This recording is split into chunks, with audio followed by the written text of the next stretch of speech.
क्या हो सकता है क्या नहीं हो सकता है, सब समझ गई हूँ मैं। फिलहाल तो आप ऐसा करें कि उरूज को वहां से चलता करें,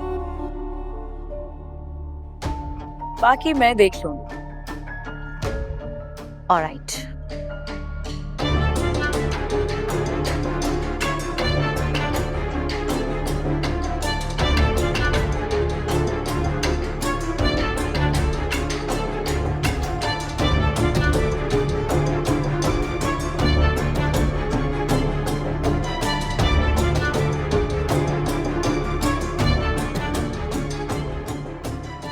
ये डॉक्टर तो बहुत ही तेज है, मगर ये रूज भी कुछ कम तेज नहीं है। इस तरह से चुपके चुपके से वहां पहुंच गई।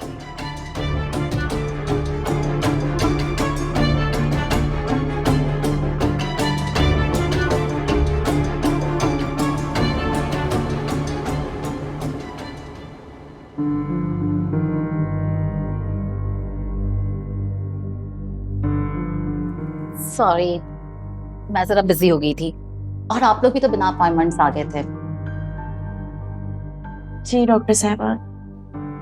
अच्छा, तो मैं क्या कह रही थी कि आप लोग को यकीन नहीं है हमारी रिपोर्ट्स पर। आप समझ नहीं रही मेरी बात को। देखिए, हमारा मुतमईन होना भी तो जरूरी है ना। आप हमारे हॉस्पिटल की क्रेडिबिलिटी जानती हैं। इतनी जदीद मशीनें पूरे मुल्क में किसी के पास नहीं है और ये रिपोर्ट्स आपको टेस्ट करके ही दी गई है। चलो ठीक है, मान लिया कि ये रिपोर्ट्स ठीक है और आपकी बातें सुन के मैं काफी मुतमईन भी हुई हूँ। लेकिन इस सब का कोई ट्रीटमेंट तो होता होगा। देखें, आप पहले अपनी तसल्ली कर लें, जहां से चाहें दोबारा टेस्ट करवा लें।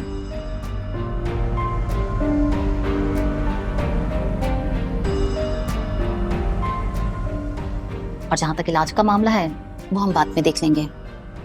फिलहाल ये रिपोर्ट आप मेरे पास छोड़ दीजिए, मेरी असिस्टेंट आपको कॉल करेगी। But we are professionals. Thank you. चले अम्मी।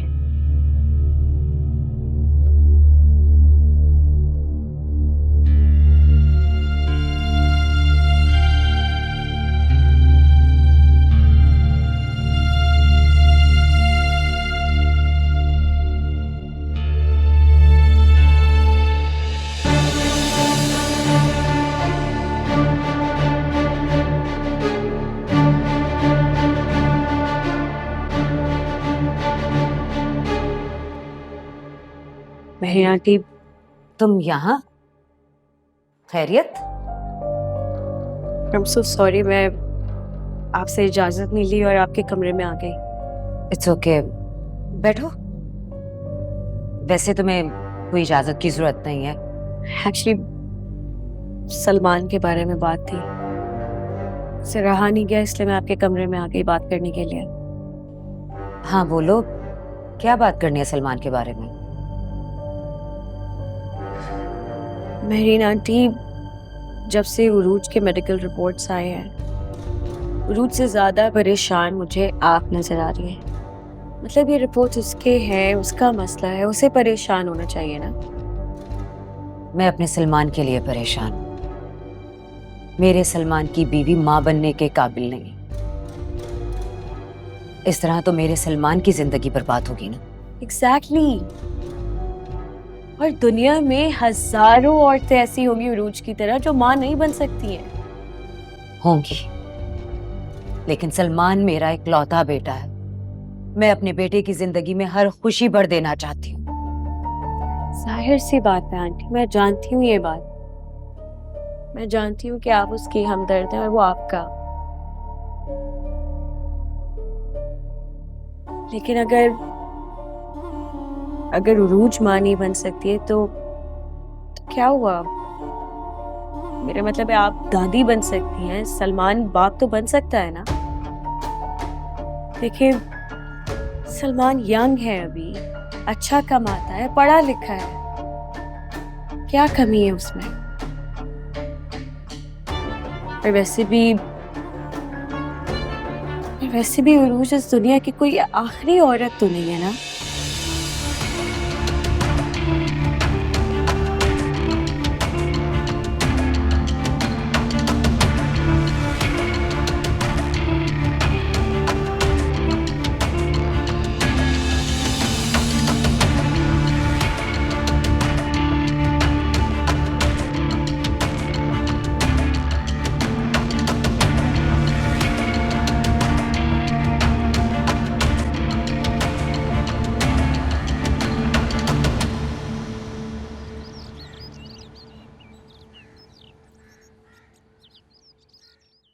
अच्छा किया अरूज, तुमने उस डॉक्टर को खुद दिखा दिया, वरना ऐसा भी क्या मसला कि हल ना हो सके। हाँ, दिखा तो दिया डॉक्टर को, लेकिन सब कुछ वैसा ही है जो मैं तुम्हें बता चुकी हूँ। देखो अरूज, वो उस डॉक्टर की एक्सपर्टीज थी, और मैं कहती हूँ कि इंसान को अपनी दिल की तसल्ली कर लेनी चाहिए।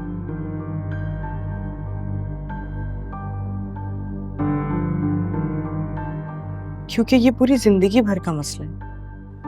हाँ, मसला तो आ ही गया है। अच्छा तुम परेशान नहीं हो ना, मेरी मामा है ना, उनकी फ्रेंड एक गायनाकोलॉजिस्ट, मैं उनसे बात करती हूँ, तुम्हारे लिए टाइम ले। हमें सेकंड ओपिनियन भी तो लेना चाहिए ना।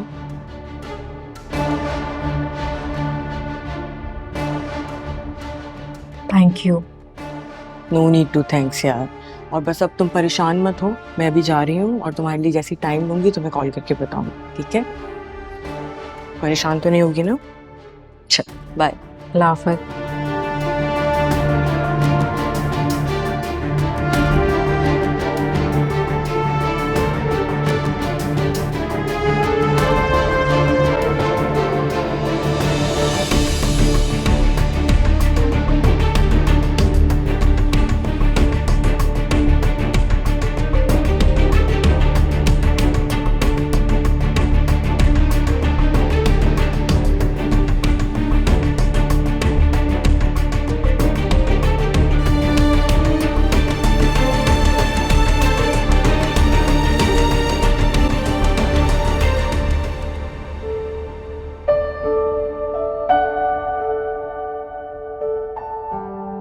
मसाई, अरे छोटी बीबी साहिबा, आप कुछ चाहिए आपको?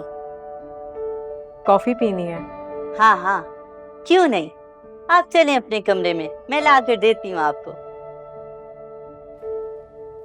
वैसे ये जो दोस्त है तुम्हारी, व्हाट्स हर नेम, शानजे, अक्सर आती है यहाँ पे?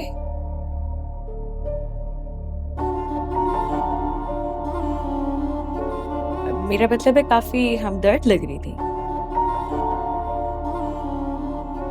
दोस्त हमेशा से हमदर्द ही होते हैं। हाँ, ये बात तो सही बोली है।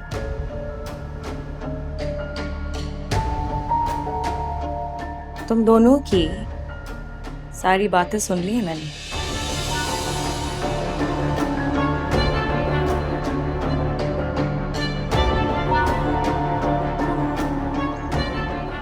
छुप कर बातें सुनना बदतहजीबी कहलाती है। होती होगी।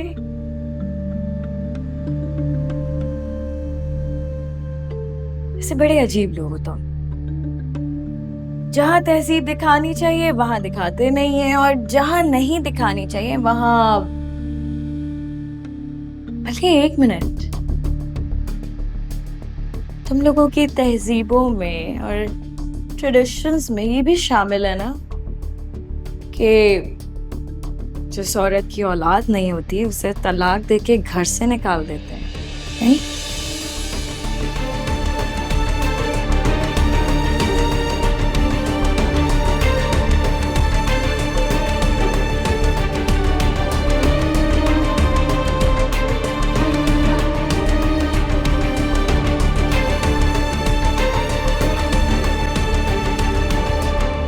फॉर योर काइंड इंफॉर्मेशन, हमारी तहजीब में बे औलाद को तलाक ही नहीं देते।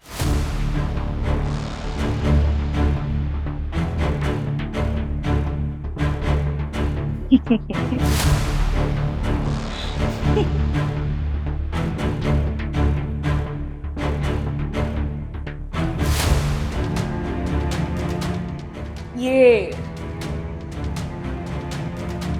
रोज बीबी तुम्हारी ठीक बोल रही थी।